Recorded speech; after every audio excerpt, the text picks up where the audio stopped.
This is your sign to put on your absolute favorite YouTuber and get to cleaning. You have no excuses. I don't have any excuses. It's 12:14 at night. And this is where I had the energy to do it. So let's get started. So I don't even know what I'm gonna watch. I think I'm gonna watch a cleaning video, and it helps me. Or maybe a high bias society, high bias listening session. No, I already listened to all those. So, perfect. We did it. We did it. So I'm watching this video, and it is titled, I like watching lifestyle videos because it makes me very motivated. And it is by Via Ling, and it's eating only convenience store things in China for 24 hours. Random, I know, but it's 12 o'clock. This was the best purchase I've ever bought because I hate doing dishes. I hate. But this makes it like I can breathe because it's like my hands aren't touching the dirty dishes. That's me crazy. But now we are all good to go. Look how freaking gross that is. Like, pouring grease into that thing is so nasty. But for whatever reason, I think it might be a conspiracy theory. You're not supposed to put it down the drain. Now, why? I don't think anybody actually knows. But to each his own. Disgusting, right? Anyways, this is titled Confessions of a Christian. Now, why? I don't know why I'm about to expose myself. But, you know, we're cleaning together. You better not just be watching me in this video, but you better be cleaning after this too. Because I'm going to bet all my dollars that your house is dirty too. All right? Now, next question. So as I'm even filming this, I'm just thinking about, I'm looking at that Jesus shirt. And I'm like, oh, here's a little fit check, by the way. And then look, there's a shoe. But yeah, so I'm looking at that Jesus shirt. And I'm like, dang, like, I really miss that guy. You know what I'm saying? Like, as a Christian, I don't know, I feel like people make it seem like we're perfect or whatever, which, I mean, thankfully, I'm around a bunch of Christians who are literally so honest about who they are, and we admit that we have some issues and that we are not perfect. We all struggle with something. But I just, look how gross that is. But I just literally have never felt so far from God in this video. Like, I was not reading my word. I have not been in my Bible. I've not been praying. I've been looking at social media. I've been looking at my phone. And it's so crazy because, you know, I'll take social media breaks and I'll take social media fast.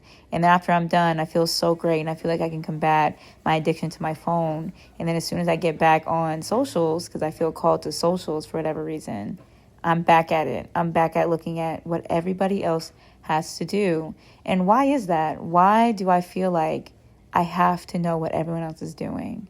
As a Christian, you know, we're supposed to be like, oh, we're not supposed to want other people's lives. We're not supposed to cover what our neighbor has. And it's so hard when it's in your face every day. And the part that's so crazy to me is that it is the perfect reel of people's lives. So I constantly find myself comparing, contrasting, wondering what I did wrong with my life. Why am I not in the position I want to be? Why am I struggling with these same things? And then, too, I want so badly to be out of my current situation I'm in. Because that's another thing that Christians make it seem like their lives are so perfect. And I think that we kind of broke that stigma, but that's just one of the confessions of it right now. Let me tell you how my life is not perfect. And then we'll move on from there. So basically, this house that I'm cleaning, it is just, I mean, there's been so much stuff. I felt so called to be here, and I still do. But when God gives you that promise of this place, it is a work in progress. Rarely does, well, maybe other people, but rarely when God gives me something that I've been praying about, like a new house, it is always a work in progress. Like when I was in middle school, I went to a middle school where I was the first class to go all the way through middle school. Or when I was on the cheer team, I was never on a cheer team that was always good. I was never on a team that was already good. I was on a team that was a work in progress to get to where it needs to be at. And I always wondered, what was that about? I just want to be on something that's great. You know what I'm saying? But I always was in the work in progress phase, and it always left me discontent. So this is the situation I'm in right now, this place, I mean, like, mind you, the elevator's not working, y'all. I go up 17 flights of stairs every day right now, and the bathroom's not fixed. A bunch of things in here are not fixed. This is not a just move-in ready place, even though they said that. This is a work in progress, and I am incredibly frustrated with the Lord right now. That's another confession, that I am so frustrated with the Lord right now because I don't know what is happening. And any Christian that tells you that they know 100% what's happening at all times is not telling the truth. And they're not telling the truth to you. They're not telling the truth to God. This life is so incredibly confusing. Now, mind you, I hear from God clearly. I know that He loves me. I know that He cares for me. I know that He loves me and that I was created in His image. I know that. But it is so incredibly impossible to feel that at times, and it is scary to not know what is going on and why do things appear the way they do and why am I dealing with this in certain aspect. Because to be honest with y'all, third confession, it feels like when I was sinning that I was living a better life. I was in a high rise. I was not dealing with car troubles. I had money in my pocket. I was not dealing with all these crazy things. And now that I've given my life to Christ, I felt struggle. And now I'm like, God, why am I feeling struggle if I'm in you? You know what I'm saying? And so that was another scary thing too, is I'm like, why am I following you if all I feel is struggle now and confusion and anger and upsetness? Like, and then another thing too, is that I just feel like all these things are just my fault on top of that. Because mind you, when I lived here, I did not save any money. I was not a good steward of my money. I just blew my money on everything. I took a trip every other month, and I thought that's how I was going to live my life. And I was just racking up debt, y'all. Do not let these people convince you that they are good. They are racking up debt with these trips. Trust me. And so I'm just racking up debt. And then I move into this house that I feel the Lord called me to. And then I'm like, the Lord, He called me to this place, but now I'm suffering because I decided to just throw my money away down a trash can. And then too, another confession is that, if y'all can see, I'm not married and I am getting older now. And all I want is to be married and have children and experience that. And I feel like I am in this position. I am single. I am doing all these things because I was careless with my relationships. I did not wait until marriage. I did not follow Christ fast enough. All these things that I blame myself for. And then finally I started thinking about, does God actually view me like that? If He says He doesn't view my mistakes, then why do I feel like I'm dealing with my mistakes right now? If God is a God who loves me and does not look at my past and does not call me my past, why do I feel like I'm combated with my past? And the answer, I feel like, and what's been revealed to me, is that although I've been healed of my past, I have to keep walking out the tendencies I've had. For example, me blowing money everywhere I go. I'm stuck in this house where I'm forced to save my money. I can't eat out as much. I can't travel. I can't do these things. And I'm forced to learn how to budget. And it's not because I'm hated. It's because I'm loved. Crazy, right? It's crazy that this is love. And it's crazy too. I even think about, why can I not just learn it the easy way? But isn't that everyone? Why can we not learn it the easy way? I don't understand. And then too, with marriage, I am in a position where I am single. Very single. Like, suitor in sight, nowhere, single. And so it's scary. But then I think about too how in my past, I didn't go without a boyfriend. I always had somebody. Every 3 months, someone would come around. And I'm thinking, like, now that I'm by myself, I haven't been in a relationship in a really long time. I'm like, I needed to know what solitude felt like. I needed to know what being by myself felt like. I needed to know who Bria was.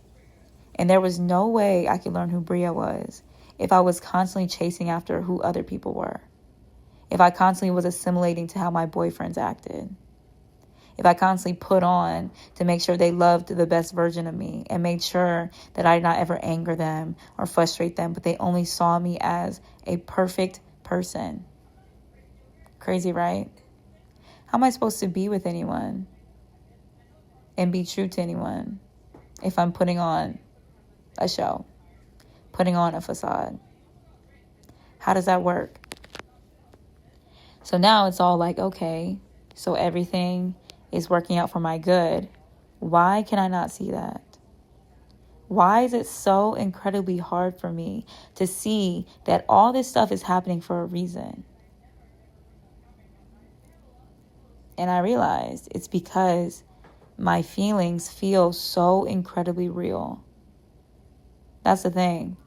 Notice how every time I talk to you about my confessions, it was I feel. None of it was fact.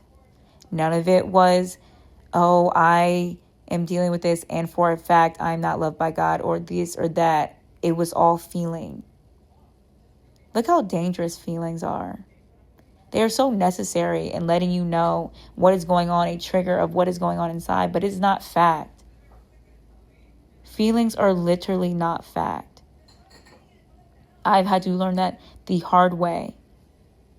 And it's so crazy because what's so frustrating about God is that he's not moved by my feelings like everybody else.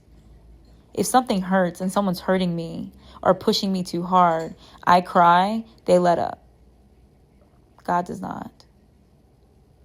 When it feels too hard, when I can't deal with it, when I want him to take it away, he often doesn't. I sit here in it. And I'm forced to get on my knees and beg him for help every time. Because you know what's so crazy is that I cannot get in the way of God's plan.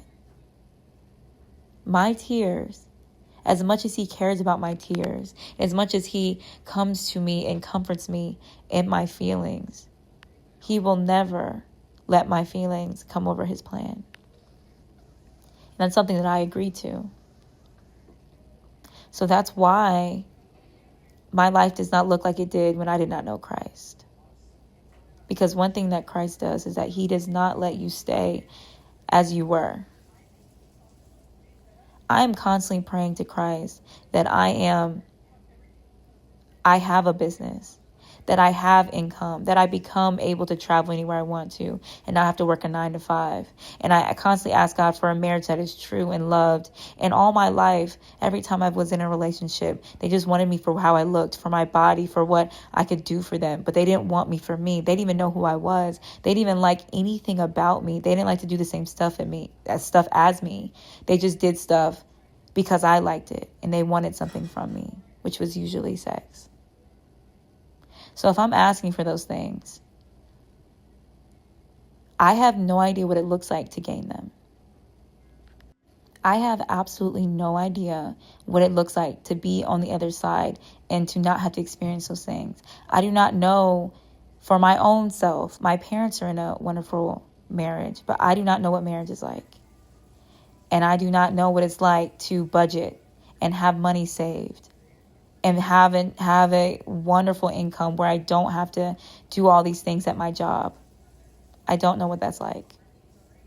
So if I'm praying for something and I don't know what it's like, and God is showing me what it is like, how could I not trust him? I don't know what it's like on the other side of this. So whatever he wants me to do, I have to do it. I prayed for this. I prayed for this house. I prayed to have money. I prayed to have a successful relationship. I prayed to not let my feelings control me. And this is what it just so happens to look like. Isn't that crazy?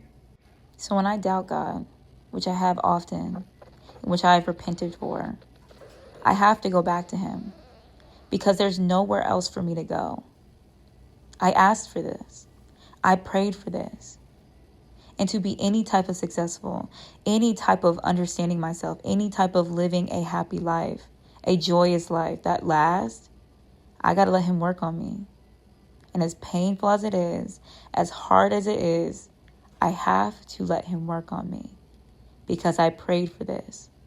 And I experienced the other life where I was not worked on, where I experienced pain and trauma, and I can't go back there. There's nothing there in that life of sin. But there is an everlasting life in him. So I have to trust him. Even in doubt, I have to trust him. And isn't that what it's all about?